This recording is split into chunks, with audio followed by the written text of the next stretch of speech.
Ultrasonic cleaners. What technique gives you the best clean? What cleaning agent is most effective? And how good is the new CREWORKS 240 watt 10 litre ultrasonic cleaner? Well, stick around and we'll find out.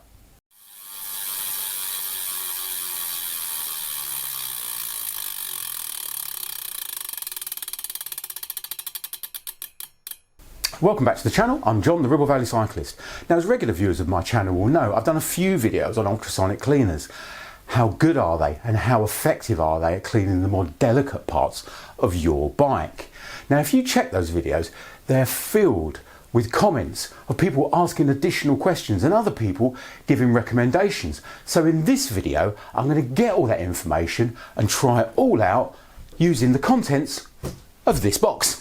So what can you expect from today's video? Well, first of all, we're going to take a look at the contents of this box, but I'm also going to give you some hints and tips on what you should be looking for the ideal type of machine for cleaning cycling specific components. And I'm also going to be looking at all the different types of chemicals that people are suggesting for doing this job.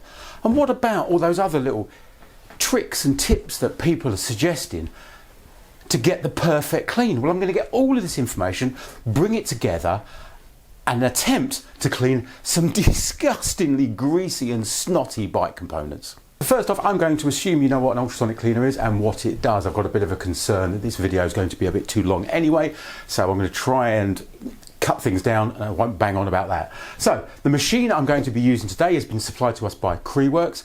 Now, although they have supplied the machine, they have not paid me to do this, and they have no influence in the input or the content within this video. Right, so now I've got that little bit out of the way, let's get it out of the box. So there you go, unboxed, and very nice it is. So as I was saying earlier, this is the 10 litre variant. To be honest, it's a bit big for the jobs we'll be doing today, but hey ho, it is what it is. A timer, 30 minutes. 200 watts of heating power will take the fluid up to 80 degrees C. Underneath are 4 ultrasonic transducers that will give you a total of 240 watts of ultrasonic cleaning power. And as a personal preference, I asked CREWORKS to send me the one with the rotary dials, because when you've used these machines a lot, for me personally, I find it's just easier just to flick the dial around to do what I want it to do. And also I requested that they send me the unit with the tap on the side, so once I've finished using the machine, connect the pipe on, flick the lever and drain the machine out. Other things included, obviously, IEC mains cable and a user manual. Right. Oh, very satisfying. Right, so let's have a look. There's your cage. Now, if we take a look at that and compare that to the cage in a smaller machine, as you can see, there's a lot of difference in the size. So, if you are cleaning just chains, then you may wish to consider something like this. However, if you are putting things like a 32 cassette in it, you're going to notice that no matter what angle you put it at, it doesn't fit in. You're going to struggle. Even when you take it apart, it sticks out. But with a machine like this, there you go, it just sinks, it swallows it up. So this machine is available from 2 litres right up to a massive 30 litres. However, bigger is not always best. If you are just cleaning chains, then you may want to consider a smaller machine. A chain requires 30 watts per litre or above to do a good job. However, go careful, 70 watts per litre or above can cause pitting. Check out the links in the description below. CREWORKS is currently offering, with the link I've put down below, CREWORKS is currently offering up to 15% discount on their range of machines. So there, if you're in the market, check out those links below.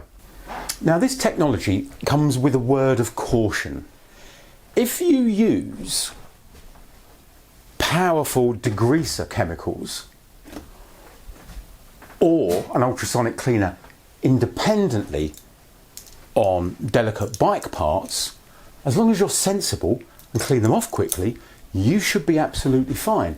However, if you put these chemicals inside a machine like this in high concentration and then crank the heat right up, it could go horribly wrong. Check out the comment of this guy below. This guy put 2 Campagnola Super Record derailleurs inside one of these machines.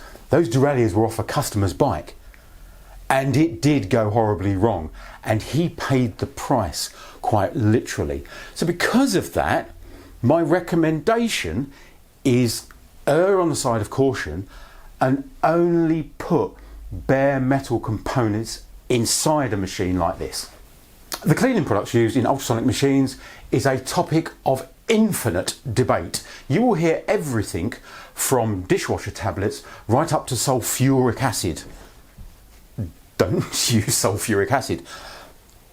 Other common recommendations: isopropyl alcohol, white spirit, or in some countries they call this mineral Turps, methylated spirit, old-fashioned soap, alcohol-based degreasers, citrus-based degreasers, and even petrol, which is another one I don't recommend you do.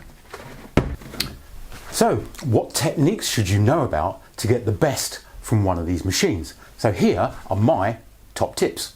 A kettle has a 3000 watt heater. This big thing only has a 200 watt heater. Help it out. The water that you add, make sure it's hot water. Degas. Thanks to Jan for this top tip. Degassing removes the gas from inside the liquid and therefore improves surface tension. And by doing so, it improves the cleaning performance of the machine. So, before you put your items in, degas the liquid inside by running the machine empty for 10 minutes. Hot spots and the half-time agitate, thanks to the Dan for this top tip. Ultrasonic waves will be concentrated nearer to the transducers. So, halfway through the cycle, just give stuff a stir. The pre-rinse. Getting a dirty, filthy chain and dropping it into an ultrasonic cleaner and watching the magic happen. There is nothing more satisfying. However, 30 seconds later, that chain won't be getting much cleaner. Give it a pre-rinse. Get a Tupperware container, put some of your cleaning agent in there neat, put your chain in, give it a good shake, wait 5 minutes, give it another good shake, take it out, wipe it, and then put it in the ultrasonic cleaner. I guarantee you will get a better result. The baggie technique.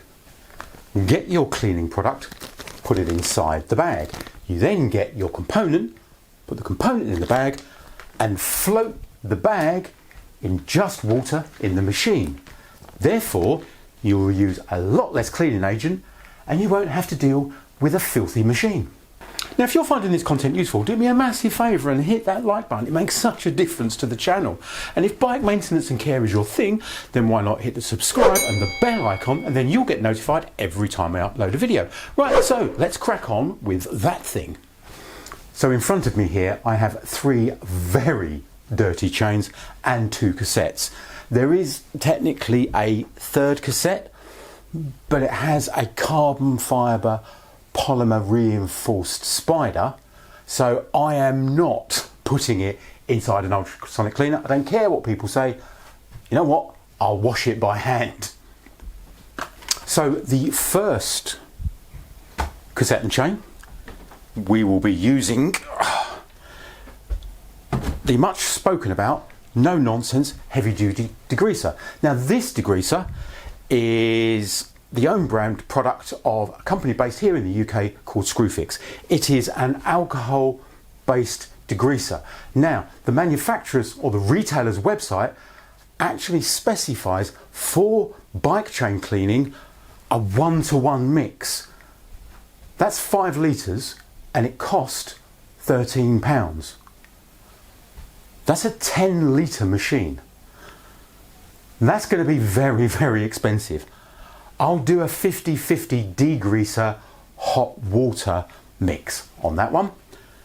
The second one, I am going to go with what a lot of people have recommended, soap.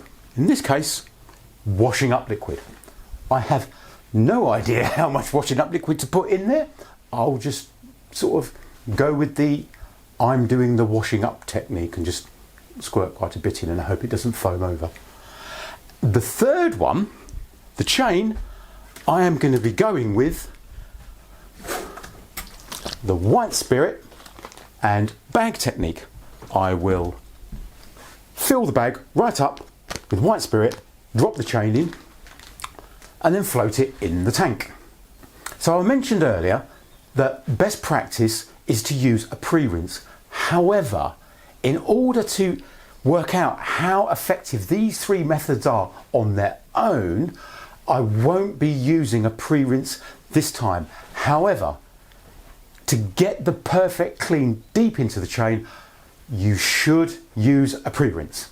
So I'm going to crack on and get all of this done. This is going to take me some time because I've got to do 3 separate washes, the degasses and everything. So I'll pause the camera and I'll see you on the other side.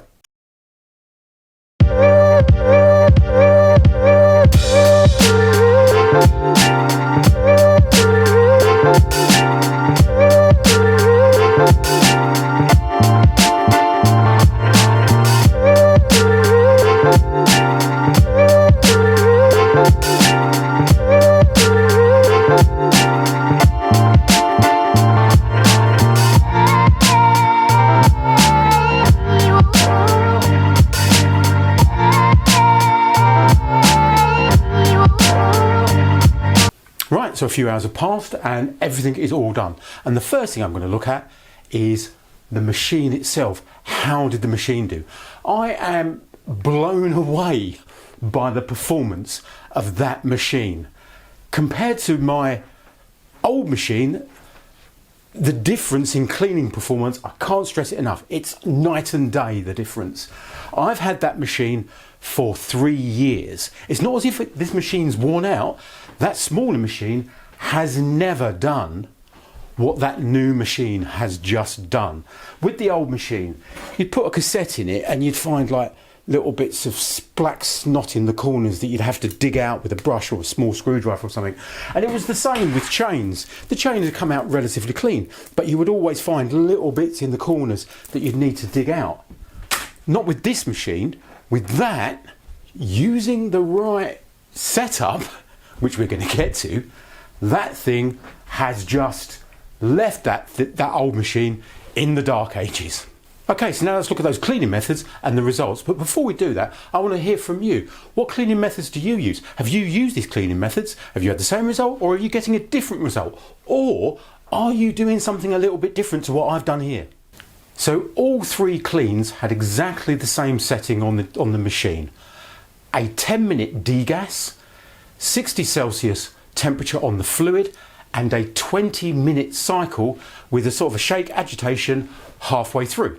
Right, so the first one we're going to look at is No Nonsense Heavy Duty Degreaser. How did that one do? I'll be honest with you, I am blown away by the performance of that. I did not expect that degreaser to do as well as it did.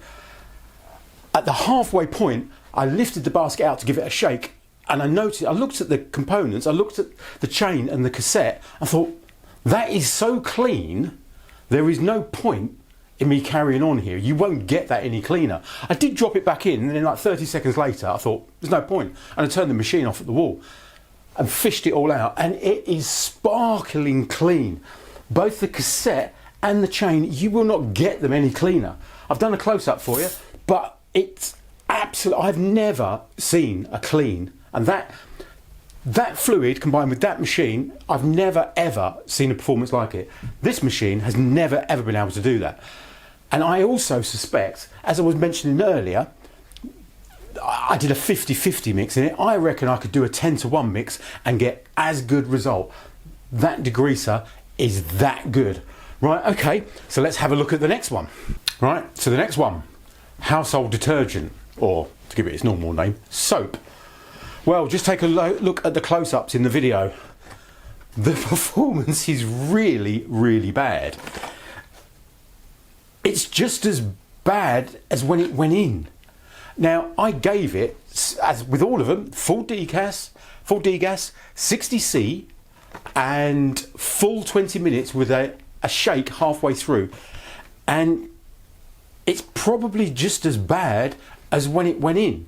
Now, I've heard a lot of people say, I just use my ultrasonic machine with normal detergent. I can't work out what I did wrong here, because it's, as I say, it's just as bad as when it went in. So what did I do wrong? What, did I use the wrong kind of soap?